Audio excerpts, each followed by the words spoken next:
نبی اکرم صلی اللہ علیہ وآلہ وسلم معرکہ حوازن سے فارغ ہوئے تو آپ کی خدمت میں کفار بنی حوازن کے بچے اور عورتیں پیش کی گئیں۔ وہ سب ایک جگہ جمع کر دیے گئے۔ نبی اکرم صلی اللہ علیہ وآلہ وسلم ان کی طرف متوجہ ہوئے تو ان قیدی عورتوں میں ایک عورت کو دیکھا جس کا بچہ گم ہو چکا تھا۔ وہ اپنے قدم گھسیٹتی ہوئی چل رہی تھی۔ وہ اپنے دل کے ٹکڑے، جگر گوشے اپنے بچے کی تلاش میں تھی۔ وہ انتہائی پریشان حال تھی۔ اس دکھ کی شدت سے وہ اپنی عقل کھو چکی اور اوساں خطا کر بیٹھی تھی۔ وہ شیرخوار بچوں والی عورتوں کے پاس سے گزرتی اور بچوں کے چہروں پر نگاہیں گاڑے اپنے بچے کو ڈھونڈ رہی تھی۔ وہ یہ تمنا لیے ہوئے تھی کہ کاش اسے اس کا بچہ مل جائے تو وہ اسے سینے سے لگا لے، اسے خوب چومے اور پیار کرے، اگرچہ اس کے لیے اسے اپنی زندگی ہی داؤ پر کیوں نہ لگانی پڑے۔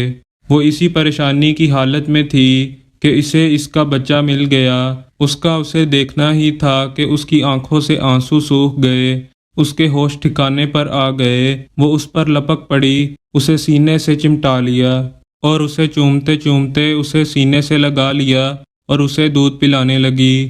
حضور صلی اللہ علیہ وآلہ وسلم نے اس عورت کو دیکھا جسے تھکاوٹ نے نڈال کر رکھا تھا اور وہ اپنے لختے جگر کو دیکھنے کے لیے تڑپ رہی تھی۔ اسی فراق میں بچہ بھی پریشان تھا اور ماں بھی بڑی دکھی تھی۔ جب نبی اکرم صلی اللہ علیہ وآلہ وسلم نے اس عورت کا تزلزل و انکساری دیکھی، اپنے بچے کے گم ہو جانے پر اس کی شکستہ دلی کا مشاہدہ فرمایا تو اپنے صحابہ رضی اللہ تعالی عنہ کی طرف توجہ مبذول فرمائی اور یوں گویا ہوئے، کیا تم یہ سمجھتے ہو کہ یہ عورت اپنے اس بچے کو آگ میں پھینک سکتی ہے؟ یعنی اگر ہم آگ کا الاؤ جلائیں اور اس عورت کو حکم دیں کہ وہ اپنے بچے کو اس آگ کے شعلوں میں پھینک دے تو کیا خیال ہے کہ وہ اس پر راضی ہو جائے گی؟ صحابہ کرام رضی اللہ تعالی عنہ کو سخت تعجب ہوا اور انہوں نے کہا وہ اپنے بچے کو آگ میں کیسے پھینک دے گی جبکہ وہ اس کا جگر گوشہ ہے، دل کا ٹکڑا اور اس کا خون ہے۔ وہ اسے کیسے پھینکے گی جبکہ وہ تو اسے منہ سے ہی نہیں ہٹا رہی، چومے چلی جا رہی ہے۔ وہ اسے کیسے آگ میں پھینکنے پر رضامند ہوگی جبکہ وہ اس کی شفیق ماں اور انتہائی رحم دل جنم دینے والی ہے؟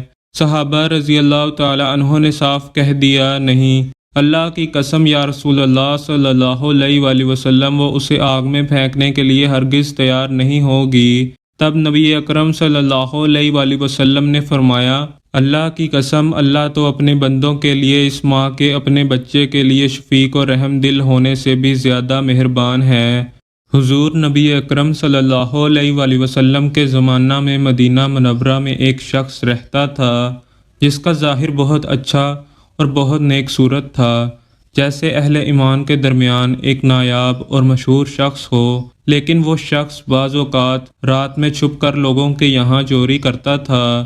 ایک رات کا واقعہ ہے کہ چوری کے لیے ایک دیوار پر چڑھ گیا، دیکھا کہ اس گھر میں بہت زیادہ مال اور دولت ہے اور وہاں پر ایک جوان لڑکی کے علاوہ کوئی دوسرا بھی نہیں ہے۔ اپنے دل میں کہنے لگا، آج تو مجھے دوہرا خوش ہونا چاہیے، ایک تو یہ سارا قیمتی سامان مجھے مل جائے گا، دوسرا اس لڑکی سے غلط رابطہ بھی قائم کروں گا۔ اسی فکر میں تھا کہ اچانک غیبی بجلی اس کے دل میں چمکی جس سے اس کی فکر روشن ہو گئی۔ غور و فکر میں ڈوب گیا اور سوچنے لگا، ان تمام گناہوں کے بعد تجھے موت کا سامنا نہیں کرنا؟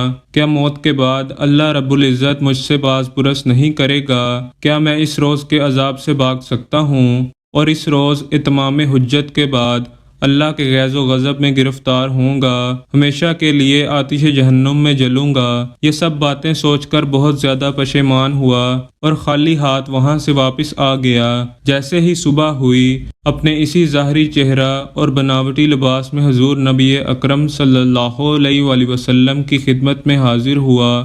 اچانک اس نے دیکھا کہ وہی لڑکی جس کے گھر میں گزشتہ رات چوری کے لیے گیا تھا، حضور صلی اللہ علیہ وآلہ وسلم کی خدمت میں حاضر ہوئی اور عرض کیا، میری ابھی تک شادی نہیں ہوئی ہے، میرے پاس بہت زیادہ مال و دولت ہے، میرا شادی کرنے کا ارادہ نہیں تھا، لیکن رات میں نے دیکھا کہ ایک چور میرے گھر میں آیا، اگرچہ وہ کچھ نہیں لے گیا لیکن میں بہت زیادہ ڈر گئی ہوں، گھر میں تنہا رہنے کی ہمت نہیں رہ گئی ہے، اگر آپ مناسب سمجھیں تو میرے لیے کوئی شوہر تلاش کریں۔ آپ صلی اللہ علیہ وآلہ وسلم نے اس چور کی طرف اشارہ کیا، اگر تو چاہتی ہے تو ابھی اس کے ساتھ تیرا عقد پڑھ دوں۔ چنانچہ اس نے عرض کیا، میری طرف سے کوئی مانع نہیں ہے۔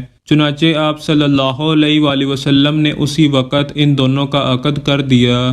دونوں ایک ساتھ اس کے گھر میں آ گئے۔ اس نے اپنا واقعہ اس عورت سے بیان کیا کہ وہ چور میں ہی تھا، اگر میں نے چوری کی ہوتی اور تجھ سے ناجائز رابطہ قائم کیا ہوتا تو میں چوری کا مرتکب بھی ہوا ہوتا اور زنا کا گناہ بھی کرتا، جبکہ یہ عمل ایک رات سے زیادہ کا نہ ہوتا اور وہ بھی حرام طریقے سے، لیکن چونکہ میں نے اللہ اور قیامت کو یاد کر لیا اور گناہ کرنے میں صبر کیا اور اللہ کی حرام کردہ چیزوں سے اجتناب کیا، اللہ تعالیٰ نے بھی اسی طرح مقدر فرمایا کہ اب گھر کے دروازے سے داخل ہوا ہوں اور ساری عمر تیرے ساتھ زندگی بسر کروں گا۔